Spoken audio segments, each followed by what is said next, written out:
Welcome to our channel easy as a point. Video में हम लोग देखेंगे क्लास 8 साइंस की बुक का chapter 2 micro organisms friend and foe का पार्ट 2। तो ये वाला जो पार्ट है ये इस चैप्टर का पार्ट 2 है। पार्ट 1 में हम लोगों ने देखा था कि माइक्रोब्स या फिर माइक्रो ऑर्गेनिजम्स क्या होते हैं। माइक्रो ऑर्गेनिजम्स ऐसे ऑर्गेनिज्म होते हैं जिसको हम लोग आंखों से नहीं देख सकते हैं। उनको देखने के लिए हमें माइक्रोस्कोप की ज़रूरत होती है। एग्जाम्पल के लिए वायरस हो गए, ठीक है, बैक्टीरिया हो गए, ठीक है, प्रोटोजोआ हो गए, ठीक है, फंगस वगैरह, ये सारे के सारे क्या होते हैं, एल्गी, बैक्टीरिया, प्रोटोजोआ, फंगस और वायरस। वायरस जो है वो लिविंग बॉडी पे जब तक आएंगे नहीं तब तक वो एक्ट नहीं करेंगे, अपने आप में कुछ नहीं कर सकते। जब तक एक लिविंग बीइंग, प्लांट, एनिमल वगैरह पे आते हैं तो ये एक्ट कर पाते हैं। फिर हमने देखा था इनसे कौन कौन सी बीमारियां होती हैं, वो बहुत ज़्यादा इंपॉर्टेंट है। जैसे कि फ्लू होता है, किससे, हम लोग वायरस से। मलेरिया जो है वो प्रोटोजोआ से होता है, और बैक्टीरिया की वजह से ट्यूबरकुलोसिस, टाइफाइड वगैरह होता है। ये इंपॉर्टेंट चीज़ें थी, ये सब हमने देखा था क्या क्या है। फिर फ्रेंडली माइक्रो ऑर्गेनिज्म जैसे कि ईस्ट होता है, वो कर्ड और ब्रेड बनाने के काम आता है। और जो माइक्रो ऑर्गेनिज्म हमारे आसपास होते हैं, फर्मेंटेशन का प्रोसेस किसने डिस्कवर किया, लुईस पैस्चर ने किया। इसमें क्या होता है कि शुगर को हम लोग कन्वर्ट कर देते हैं अल्कोहल में फर्मेंटेशन की हेल्प से। मेडिसिन में भी, एंटीबायोटिक्स में एक एंटीबायोटिक का एग्जांपल है पेनिसिलिन। पेनिसिलिन बैक्टीरिया से बनती है वो मेडिसिन, ठीक है, तो एंटीबायोटिक्स का इस्तेमाल करते हैं। और फिर उसके बाद हम लोगों ने देखा था कि स्मॉल पॉक्स की वैक्सीन बनी। वैक्सीनेशन क्या होता है, वैक्सीनेशन प्रोसेस होता है जिसमें हमारी बॉडी को बीमारियों से लड़ने की शक्ति दी जाती है। इसमें जो डेड या फिर बहुत ही वीक माइक्रो ऑर्गेनिज्म को बॉडी में एंटर कराते हैं, हमारी बॉडी की जो एंटीबॉडी होती हैं, एंटीबॉडी मतलब हमारी बॉडी के सैनिक होते हैं, हमारे बॉडी के सोल्जर्स होते हैं, वो बीमारियों से लड़ते हैं। फिर वो जान जाते हैं कि भाई ये दिक्कत है, अगर फिर जैसे कि हमने पहले वीक या फिर डेड माइक्रो ऑर्गेनिज्म भेज दिया, हमारी बॉडी उससे लड़ लेगी और समझ जाएगी, हमारी बॉडी याद रखती है कि कौन आया था। फिर अगर दोबारा ऐसा कोई बैक्टीरिया, वायरस, कोई सा भी माइक्रो ऑर्गेनिज्म बॉडी पर अटैक करता है तो पहचान के उसको बाहर निकाल देती है। सॉइल फर्टिलिटी बढ़ाने के लिए नाइट्रोजन फिक्सर्स जैसे कि ब्लू ग्रीन एल्गी का इस्तेमाल होता है। ये एनवायरनमेंट को क्लीन भी करते हैं, जैसे कि कैसे करके करते हैं क्लीन ऐसे करते हैं भाई, देखिए जैसे कि प्लांट सड़ जाते हैं, एनिमल सड़ जाते हैं, तो माइक्रो ऑर्गेनिजम्स क्या करते हैं, उनको डिग्रेड कर देते हैं। तो ये सब हम लोगों ने यहाँ तक देख लिया था, अब देखते हैं harmful micro organism. Micro organism काफ़ी हार्मफुल भी होते हैं, जैसे कि बहुत सारी डिसीज कॉज ये हमारी बॉडी में करते हैं। और जो माइक्रो ऑर्गेनिज्म डिसीज कॉज करते हैं उनको हम लोग पैथोजेंस बोलते हैं। हमारा खाना सड़ा देते हैं, कपड़े खराब कर देते हैं, है ना, disease causing micro organisms human में। तो काफ़ी सारे पैथोजेंस जो हैं जब हमारी बॉडी में एंटर कर जाते हैं, कैसे, हवा से भी एंटर कर सकते हैं, पानी से भी एंटर कर सकते हैं, खाने से भी कर सकते हैं। और अगर हम लोग किसी इन्फेक्टेड, जिस पर्सन को इन्फेक्ट कर रखा होता है इन बैक्टीरिया, फंगस, वायरस वगैरह ने, अगर हम उसके कांटेक्ट में आते हैं तो हमें भी हो सकता है, और एनिमल्स से भी हमें ट्रैवल कर सकता है। तो जो माइक्रोबियल डिसीज होती है ना, ये एक इन्फेक्टेड पर्सन से एक हेल्दी पर्सन में ट्रैवल कर जाती है हवा, पानी, खाने के थ्रू, और इसीलिए हम इनको कम्युनिकेबल डिसीज कहते हैं। This is very important. Communicable disease क्या होती हैं, तो micro bacterial diseases that can spread, ऐसी डिसीज जो स्प्रेड हो सकती हैं एक इन्फेक्टेड, एक बीमार पर्सन से एक बिल्कुल हेल्दी, एक अच्छे पर्सन में, किसकी हेल्प से, हवा, पानी, खाने की हेल्प से, या फिर हम उसके कॉन्टैक्ट में आए, छुए उसको फिजिकल कॉन्टैक्ट से। इस तरीके से जो बीमारियां फैलती हैं उनको कम्युनिकेबल डिसीज कहते हैं। जैसे कि कॉलेरा हो गया, कोल्ड हो गया, ट्यूबरकुलोसिस हो गया, चिकन पॉक्स हो गया, ठीक है, ये सारी की सारी कम्युनिकेबल डिसीज होती हैं। अगर कोई आपके सामने कोई पर्सन खांस रहा है और आपके ऊपर उसके ड्रॉपलेट्स आ गए ना हवा की हेल्प से, तो वायरस एक हेल्दी बॉडी में भी एंटर कर जाएगा और उसमें भी वो इन्फेक्शन फैला देता है, ठीक है। तो इसलिए हम लोगों को जब भी हम खांसते हैं तो हम लोगों को हाथ रख लेना चाहिए मुंह पे, या फिर रुमाल रख लेना चाहिए। हम लोग को ऐसे डायरेक्ट नहीं खांसना चाहिए, काफ़ी अनहेल्दी चीज़ होती है, वो दूसरों को भी बीमारी फैला सकते हैं। अब कुछ there are some insects and animals which act as carrier of disease causing causing microbes।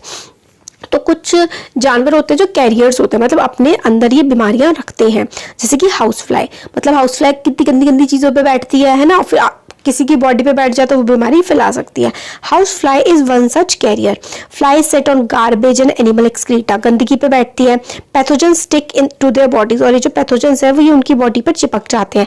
और ये जब फ्लाइज अनकवर्ड खाने पर बैठती हैं, मतलब बिना ढके हुए खाने पर जब ये मक्खियां बैठती हैं, तो अब वो जो गंदगी है, वो जो डिसीज है, पैथोजन्स लेकर के आई थी, वो गंदी जगह पर बैठने से वो खाने में ट्रांसफर ही कर देती है, और उस खाने को खाने से हम लोग बीमार पड़ सकते हैं। तो इसलिए हमेशा एडवाइस किया जाता है कि कभी भी खाने को ऐसे ही उगाड़ के ना रखें, हमेशा उसको ढक के रखें।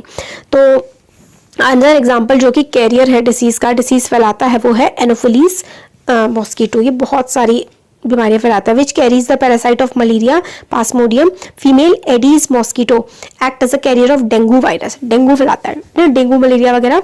तो ये मेनली क्या फैलाता है, ये जो है एनोफिलीज जो है, एनोफिल्स मॉस्किटो जो है, ये क्या फैलाता है, एडीज मॉस्किटो, ये डेंगू फैलाता है। ठीक है, डेंगू फैलाता है। एडीज मॉस्किटो डेंगू वायरस को फैलाता है। ठीक है, अब सारे के सारे मॉस्किटो जो हैं, जो ये मच्छर है, ये पानी में पैदा होते हैं, पानी में ब्रीड करते हैं, अपने अंडे जो है साफ पानी में दे जाते हैं। Hence we should not collect water anywhere in coolers, tyres, flower pot etcetera. हम लोग को पानी ऐसे सड़ने के लिए कहीं पर भर के नहीं छोड़ देना चाहिए, क्योंकि उसमें मच्छर पनप जाते हैं। By keeping the surrounding clean, हम लोग अपने आसपास की चीज़ों को साफ रख करके, सूखा रख के मॉस्किटो की ब्रीडिंग को रोक सकते हैं, मॉस्किटो को पनपने से रोक सकते हैं, और मलेरिया के स्प्रेड से भी बचा जा सकता है इस वजह से। फिर देखिए, ये बहुत इंपॉर्टेंट टेबल है, ये वाला जो टेबल है ना, ये काफ़ी ज़्यादा इंपॉर्टेंट है, वेरी इंपॉर्टेंट, अच्छे से करना है आपको। इसमें देखिए ट्यूबरकुलोसिस जो है, ट्यूबरकुलोसिस किससे फैलता है, बैक्टीरिया से फैलता है और हवा से। ठीक है, टीबी जो होता है, ट्यूबरकुलोसिस होता है टीबी, टीबी की बीमारी हवा से बहुत गंदी बीमारी होती है। मीजल्स जो है वो बैक्टीरिया से, हवा की हेल्प से। चिकन पॉक्स वायरस होता है हवा से। पोलियो भी वायरस है, मैंने आपसे पिछले वीडियो में भी क्वेश्चन पूछा था, पोलियो किससे फैलता है, वायरस से। ये तीनों की तीनों चीज़ें वायरस से फैलती हैं।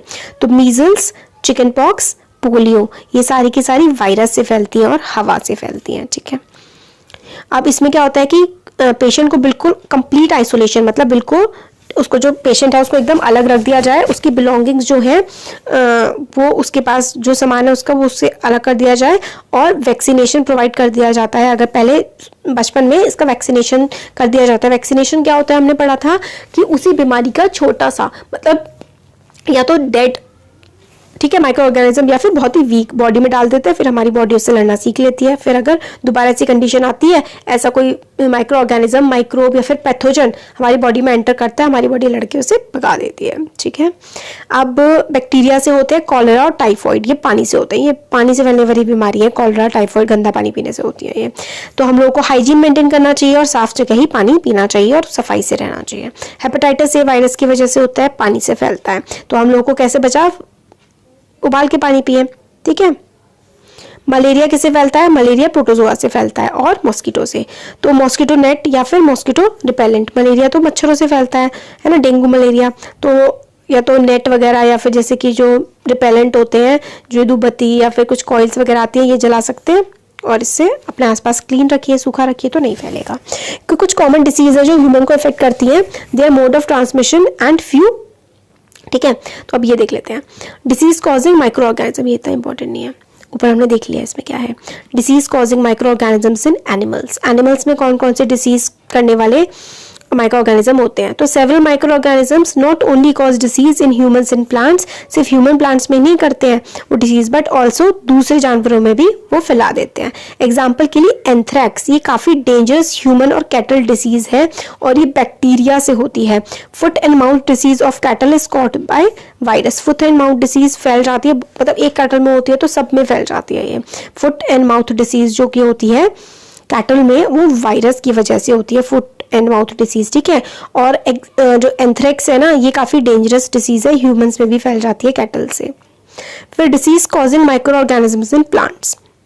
तो माइक्रो ऑर्गेनिजम्स जो डिसीज कॉज करते हैं प्लांट्स में, तो फंगस लग जाती है ज़्यादातर प्लांट्स में। तो काफ़ी सारे माइक्रो ऑर्गेनिज्म होते हैं जो डिसीज कॉज करते हैं प्लांट्स में, जैसे कि वीट हो गया, राइस हो गया, पोटैटो, शुगर केन वगैरह। The disease reduce the yield of crops, मतलब जो जितनी फसल उग सकती थी उतनी नहीं उग पाती है अगर ये डिसीज फैल जाती है। तो disease reduces the yield of crop, उसकी उपज भी कम कर देती है ना। तो ये हम लोग कैसे कंट्रोल कर सकते हैं, ये देखिए। तो प्लांट डिसीज, सिट्रस कैंकर और रस्ट ऑफ व्हीट और येलो वेन, ये सब ये बैक्टीरिया से, फंगी से, मतलब ये टेबल कर लीजिए आप, इंपॉर्टेंट तो है नहीं, वैसे एग्जाम में आती नहीं है ज़्यादा, बट फिर भी आप इसको पढ़ लेंगे तो सिंपल सी चीज़ है। कुछ केमिकल्स का भी इस्तेमाल करके हम लोग माइक्रोब्स को मार सकते हैं। फूड पॉइजनिंग, फूड पॉइजनिंग जो होती है, हम लोग का खाना पचता नहीं है, वो भी माइक्रो ऑर्गेनिजम्स की वजह से होता है। पूजो ने अपने फ्रेंड्स को इनवाइट किया पार्टी के लिए और उन लोगों ने काफ़ी सारा खाना खाया। घर जाके मतलब भूजो ने जो है उसके फ्रेंड के घर वो गया था, बट घर जाके उसको वॉमिट हुई, तो उसको हॉस्पिटल ले गए तो डॉक्टर ने बताया कि फूड पॉइजनिंग हुई है। फूड पॉइजनिंग क्या होता है? फूड पॉइजनिंग जो है consumption of food spoiled by some micro organisms. Food poisoning होती है जब अगर हम लोग ऐसा कुछ खाना खा लेते हैं जो माइक्रो ऑर्गेनिजम्स ने अगर उस खाने को सड़ा दिया है, फिर हमने उस खाने को खा लिया है, तो हमें फूड पॉइजनिंग हो सकती है। Micro organism that grow on our food sometime produce toxic substance, खाने पे बढ़ते हैं वो और काफ़ी ख़राब चीज़ें वो प्रोड्यूस करते हैं, और इसकी वजह से फूड जो है पॉइजनस हो जाता है और हमारी मतलब इंसान की जो है ना काफ़ी बीमार हो सकता है और डेथ भी हो सकती है। इसलिए हम लोगों को ज़रूरी है कि हम खाने को सड़ने से बचाएं, सड़ा हुआ खाना ना खाएं। फूड प्रिजर्वेशन, फूड को कैसे बचा सकते हैं? चैप्टर 1 में हम लोगों ने पढ़ा था कैसे उगाते हैं, कैसे स्टोर करते हैं, ठीक है। तो हम लोगों को ना मेनली खाने को नमी से बचाना होता है। जैसे ब्रेड को अगर आप ऐसे ही छोड़ दें नमी में, मॉइस्ट कंडीशन में, तो उस पर फंगस लग जाती है। माइक्रो ऑर्गेनिज्म जो है खाने को सड़ा देते हैं। स्पॉइल्ड फूड जो है काफ़ी ज़्यादा खराब स्मेल उसमें से आती है, उसका टेस्ट भी खराब हो जाता है, उसका कलर भी चेंज हो जाता है, ठीक है। तो सम मैंगोज, बट कुछ मैंगोज लेके आई थी पहेली, बट वो उसने कुछ दिनों तक नहीं खाए तो फिर वो सड़ गए और ठीक है उनमें से बदबू आने लगी। फिर उनको पता था पहेली को कि उसकी नानी या दादी जो है, ग्रैंड मदर जो है, वो तो इसमें से अचार बनाती है, बट वो तो ख़राब नहीं होता कई सालों तक भी, अचार तो आम का। तो वो कंफ्यूज हो गई कि भाई ये आम तो ख़राब हो गए बट अचार ख़राब नहीं होता। तो देखिए काफ़ी सारे मेथड्स होते हैं जिससे खाने को प्रिजर्व किया जा सकता है, माइक्रो ऑर्गेनिज्म अटैक नहीं करते। तो देखिए सॉल्ट हो गया, और सॉल्ट के साथ साथ आप लोग ऑयल हो गया, और कुछ केमिकल्स वगैरह होते हैं, उससे खराब नहीं होती हैं चीज़ें। फिर salts and edible oils are the common chemical generally use to check the growth of micro organisms, these are called preservatives. Preserve करने का मतलब होता है बचा के रखना, तो प्रिजर्वेटिव्स हो गई क्योंकि खाने को हमारे बचा रहे हैं। जो ऑयल, जो तेल है और नमक है, वो खाने को सड़ने से रोक देता है। We add salt, salt add करते हैं या फिर एसिड प्रिजर्वेटिव्स ऐड करते हैं हम लोग अचार में, ताकि माइक्रोब्स के अटैक से हम उसको बचा सकें।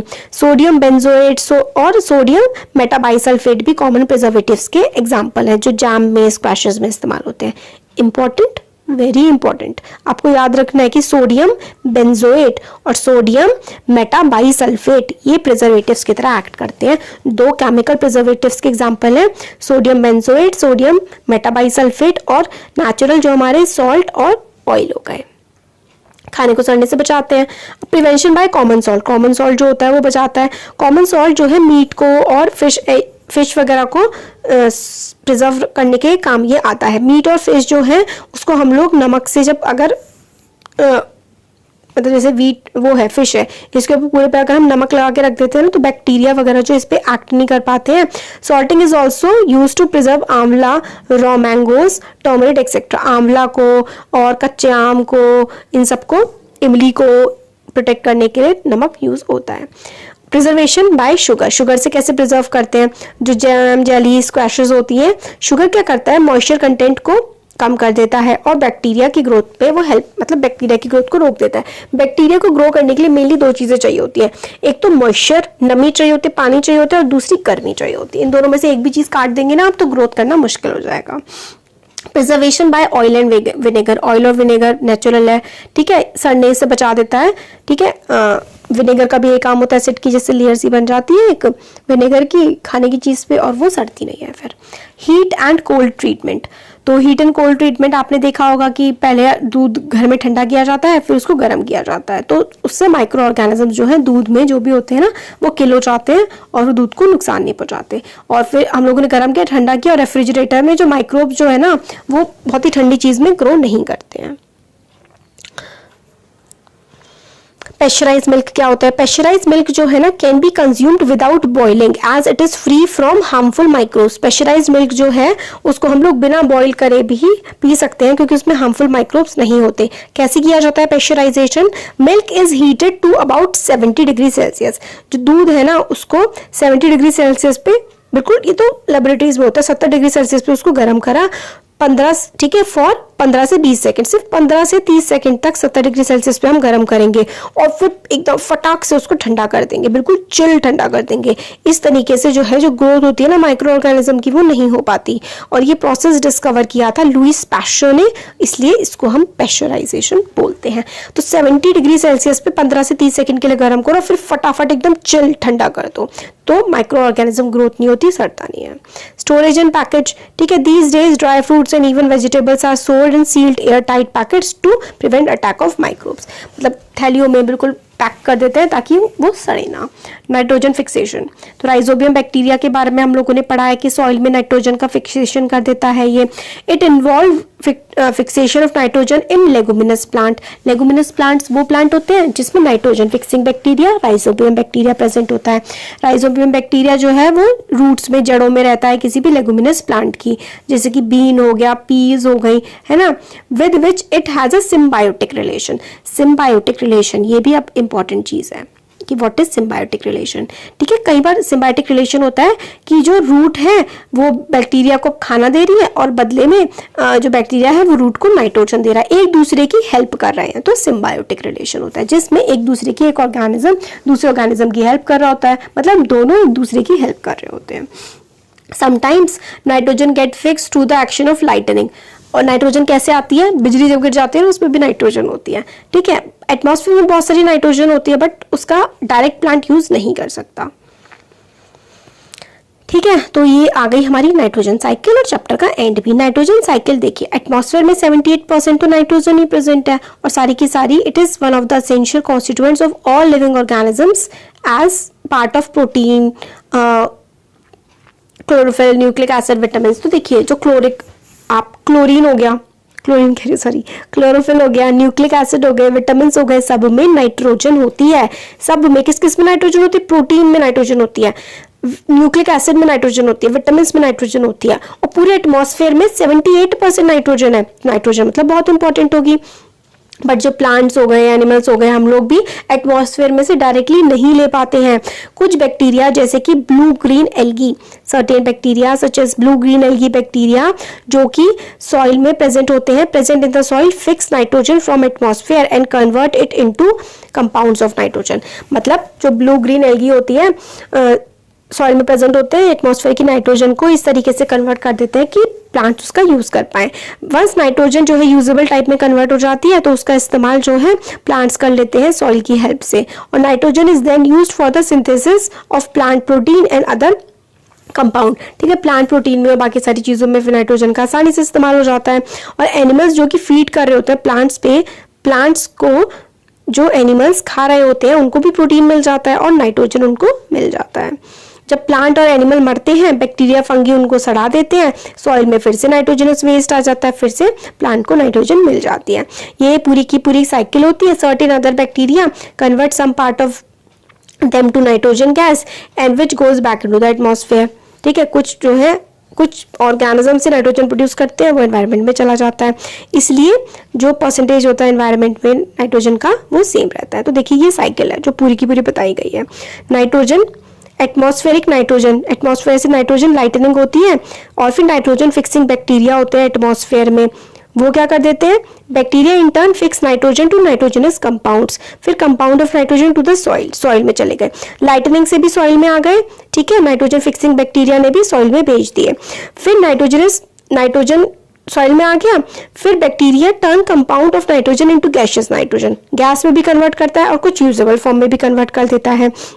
मतलब प्लांट इसको ले लेते हैं, प्लांट जो है, प्लांट को जानवर खाते हैं, फिर जानवर से कुछ नाइट्रोजन एटमॉस्फेयर में फिर से वापस चला जाता है, वो जब मर जाते हैं तो फिर वो मिट्टी में फिर से मिल जाता है। तो देखिए साइकिल बनी हुई है, मतलब नाइट्रोजन एटमॉस्फेयर में बराबर ही रहता है।